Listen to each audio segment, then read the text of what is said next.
অনেকে কয় আরে বসেন না, যুবতী মেয়েরে কয় বহেন না, আমাদের তো মা বোন আছে।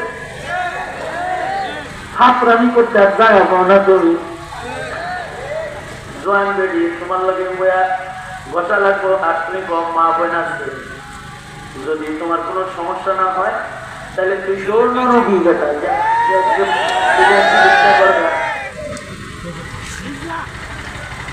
এ কারণে নারী পুরুষের ভেতরে আল্লাহ তাআলা হিজাবের বিধান দান করেছেন।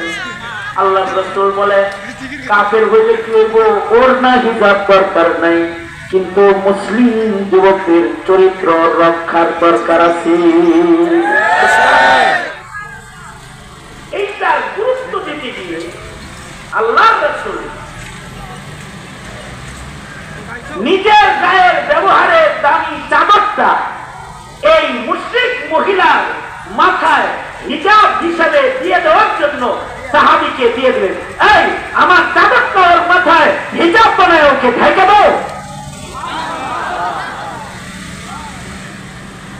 সাহাবীরা তো চিল্লান শুরু করছে, চিল্লা সাহাবী দিলের ভেতরে বেদনা হলো, হায় রে সেমরি তুই একটা কাফের, তুই নবীর চাদর পাইলি, এটা আমি পাইলে না ভালো হইত, আমি এটা কাফন বানায় কবরে নিতে পারি।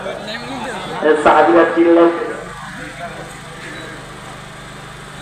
কারণ কারোর কবরে যদি নবীর গায়ের চাদর যায় তাহলে আশা করা যায় তার কবরে আযাব ঢুকবে না, কারণ নবীদের কাপড়ের একটা সম্মান আছে না, বলে বলেন আছে না?